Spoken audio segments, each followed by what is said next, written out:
Bible बताती है कि यह उस समय की बात है जब सुषण नामक राज्य में राजा क्षयर्ष राज किया करता था। उन दिनों राजा ने सभी कर्मचारियों को, प्रधानों को और फारस में रहने वाले सभी हाकिमों को भोज दिया। उस भोज में उत्तम उत्तम पदार्थ और दाख मधु भी दिया गया।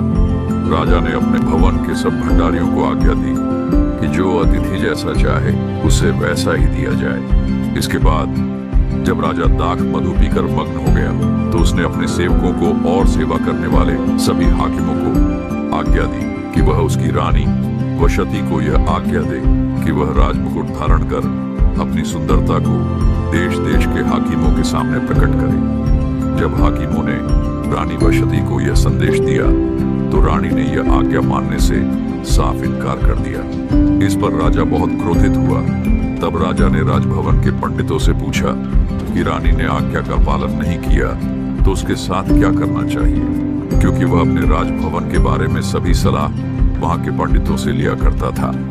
तब राज्य के सब पंडितों ने यह सलाह दी कि रानी ने उसकी आज्ञा को नहीं माना, इसलिए रानी को रानी के पद से हटा दिया जाए, अन्यथा सभी राज्य के हाकिमों के सामने राजा का बहुत अपमान हो जाएगा और कोई भी स्त्री अपने पतियों का आदर मान नहीं करेगी। ये बात राजा को अच्छी लगी तो राजा ने रानी वशती को पटरानी के पद से हटा दिया। और यह भी कहा गया कि राजा के लिए सुंदर और कुमारी कन्या फिर से ढूंढी जाए। ये बात राजा को पसंद आई और ऐसे ही सुषण राज्य में कन्या की खोज के लिए उसके सभी सेवक निकल पड़े। उसी सुषण नामक नगर में एक मोर्दके नाम का एक यहूदी भी रहा करता था।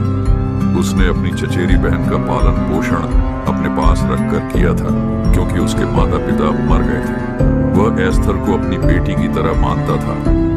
आगे हम देखते हैं कि राजा की आज्ञा के अनुसार जब सुषण नगर में से कन्याओं को राजा के भवन में लाया गया तब उसमें से एक एस्थर भी थी। एस्थर को राजभवन में एक स्थान में रखा गया जहां कन्याओं को राजा के सामने प्रकट करने से पहले उनका श्रृंगार किया जाता था।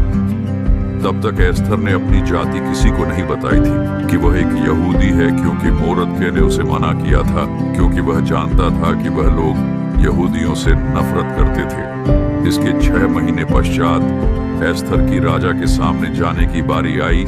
तब एस्थर को श्रृंगार के साथ राजा के सामने लाया गया।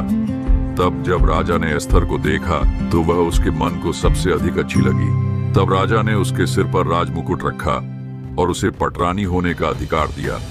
इस तरह एस्थर एक यहूदी कन्या सुषण गढ़ की पटरानी हो गई थी। आगे हम देखते हैं कि राजा के पास हमान नाम का एक व्यक्ति था जो उस स्थान पर उच्च मंत्री था। राजा ने सब हाकिमों के ऊपर हमान को ठहराया हुआ था तथा वहां के सब हाकिम हमान को झुककर दंडवत करते थे, परंतु मोर्दके कभी उसे झुककर दंडवत नहीं करता था, क्योंकि वह एक यहूदी व्यक्ति था और यहूदी अपने परमेश्वर को छोड़ किसी और को दंडवत नहीं करते थे। यह बात हमान को बहुत बुरी लगती थी, क्योंकि वह जान गया था कि वह एक यहूदी है। इसलिए हमान ने उस राज्य में रहने वाले सभी यहूदियों को मरवा डालने की एक युक्ति बनाई और वह राजा के पास गया। उसने राजा से कहा कि यहाँ इस राज्य में एक जाति रहती है, यहूदियों की, जो राजभवन के और आपकी सारी आज्ञाओं को नहीं मानती और उनके नियम सब लोगों से भिन्न है। यदि राजा को स्वीकार हो तो उस जाति को नष्ट कर दिया जाए, क्योंकि हमान यहूदियों से जलन रखने वाला व्यक्ति था और वह बहुत ही घमंडी व्यक्ति था। इसलिए उसने यह षड्यंत्र रचा, क्योंकि हमान राजा का उच्च मंत्री था। इसलिए राजा ने हमान की यह बात को मान लिया और अपनी अंगूठी उतारकर हमान को दे दी, जिसका मतलब यह था कि ऐसा ही हो। इसके पश्चात हमान ने यह आज्ञा पत्र राजा के द्वारा तैयार किया और उस पर राजा की अंगूठी की छाप लगा दी गई कि इस प्रांत के सभी यहूदियों को, चाहे बच्चे हों, बूढ़े हों या फिर स्त्रियां हों, सभी को मार डाला जाए। उस दिन के लिए सभी तैयार रहे। जब यह बात मोर्दके को पता चली तो उसने अपने कपड़े फाड़ डाले और टाट ओढ़कर जोर जोर से चिल्लाने लगा और राजभवन के फाटक पर पहुंच गया, परंतु उसे टाट पहनकर राजभवन में जाने की आज्ञा न दी गई। जब यह बात एस्थर रानी को उसके सेवकों ने बताई तो वह शोक के मारे घबरा गई, क्योंकि वह भी एक यहूदी थी और मोर्दके उसका चचेरा भाई था। तब रानी एस्थर ने अपने सेवक को मोर्दके के पास सब हाल जानने के लिए भेजा।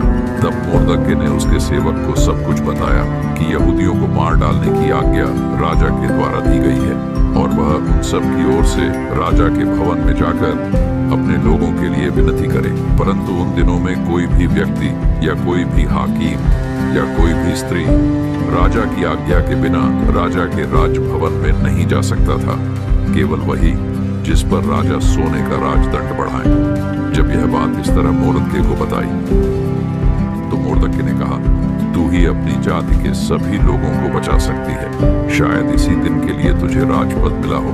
तब रानी एस्थर ने मोर्दके के पास यह कहला भेजा कि तू जाकर सुशण के सभी यहूदियों को इकट्ठा कर और वह 3 दिन रात तक मेरे निमित्त उपवास के साथ प्रार्थना करें।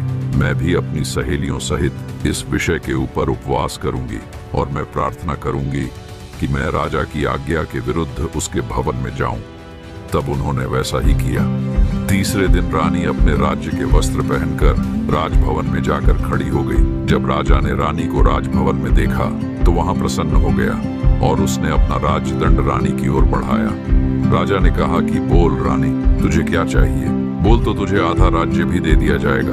परंतु रानी ने कहा कि यदि राजा को स्वीकार हो तो अपने मंत्री हमान के साथ भोज में आए, जो मैंने आपके लिए तैयार कर रखा है। तब राजा ने एस्थर का निमंत्रण स्वीकार किया। तब वह हमान के साथ उसके भोज में गया।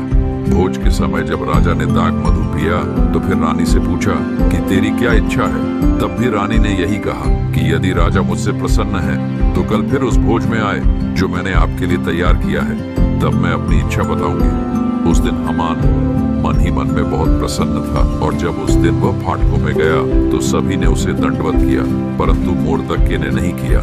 उसे देखकर हमान बहुत क्रोधित हुआ और उसने अपने हाकिमों को बुलवाकर 50 हाथ ऊंचा फांसी का फंदा तैयार करवाया और कहा कि मैं कल राजा को बोलकर मोर्दके को उसमें लटकाऊंगा। क्योंकि हमान बहुत ही घमंडी मनुष्य था, वह सोचता था कि रानी ने केवल राजा के साथ मुझे ही भोज में निमंत्रण दिया है और किसी को नहीं, इसलिए सब मुझे ही दंडवत करें। परंतु मोर्दके ऐसा नहीं करता था, इस कारण हमान उससे क्रोधित रहता था। इसके पश्चात जब दूसरे दिन राजा और हमान रानी के भोज में आए तो जब फिर राजा ने दाख मधु पिया तो कहा कि तेरी क्या इच्छा है, उसे पूरा किया जाएगा। तब रानी ने राजा से कहा कि अगर आप मुझसे प्रसन्न हैं तो मुझे और मेरे लोगों को प्राणदान दीजिए। जब राजा ने कहा कि कौन तुम्हें और तुम्हारे लोगों को मारना चाहता है, क्योंकि राजा नहीं जानता था कि रानी भी यहूदी है, तब रानी ने हमान की ओर इशारा किया और बताया कि यह मुझे और मेरे लोगों को मारना चाहता है, क्योंकि मैं भी एक यहूदी स्त्री हूँ। तब राजा बहुत क्रोधित हुआ और उठकर चला गया। तब हमान माफी मांगने के लिए रानी की ओर झुका। तब राजा अंदर आया और उसे लगा कि वह उसकी रानी को मारने की कोशिश कर रहा है। तब राजा बहुत ही क्रोध के साथ बोला, हमान, तू मेरी रानी के साथ ऐसा बर्ताव कैसे कर सकता है? तब वहां खड़े और भी हाकिमों ने बताया कि हमान ने अपने पास 50 हाथ ऊंचा फांसी का फंदा भी बना रखा है, जिस पर वह रानी के चेचरे भाई मोर्दके को लटकवाना चाहता है। उन्होंने कहा, वह वही मोर्दके है जिसने बहुत समय पहले आपकी जान बचाई थी। मोर्दके ने राजा के विरुद्ध में षड्यंत्र रचने वाले 2 लोगों को पकड़वाया था और राजा की जान भी बचाई थी। तब राजा बहुत क्रोधित हुआ और उसने अपने हाकिमों को यह आज्ञा दी कि हमान ने जो फांसी का फंदा तैयार किया है उस पर उसे ही लटका दिया जाए, और ऐसा ही हुआ। इसके पश्चात राजा ने सभी यहूदियों को छोड़ दिया और हमान का घर बार सब रानी एस्थर को सौंप दिया और मोर्दके को बुलवाया, क्योंकि राजा अब जान चुका था कि वह रानी का चचेरा भाई है। उसने मोर्दके को वह अंगूठी दी जो हमान को दे दी थी। तब राजा ने मोर्दके को हमान का उच्च मंत्री वाला पद भी सौंप दिया। इस तरह हमान का स्थान अब मोर्दके को मिल गया। इसी प्रकार राजा ने वह आज्ञा पत्र भी वापस ले लिया और सभी यहूदी बचाए गए और उन्होंने आनंद का पर्व मनाया। इस प्रकार यहूदी साम्राज्य अपने विरोधियों पर विजय हुआ और यहूदियों ने युद्ध के अनुसार विजय पाई और वह उस प्रांत में आनंद के साथ रहने लगे। हमारे प्यारे भाइयों, ये कहानी हमें दर्शाती है कि धर्म, साहस, एकता और न्याय के साथ खड़े होने वालों को हमेशा विजय मिलती है, जबकि घमंड और अन्याय का अंत निश्चित है। अगर हमारी यह वीडियो अच्छी लगी तो लाइक और सब्सक्राइब जरूर करना। और मिलते हैं एक और नई वीडियो के साथ। तब तक के लिए जय मसीह की।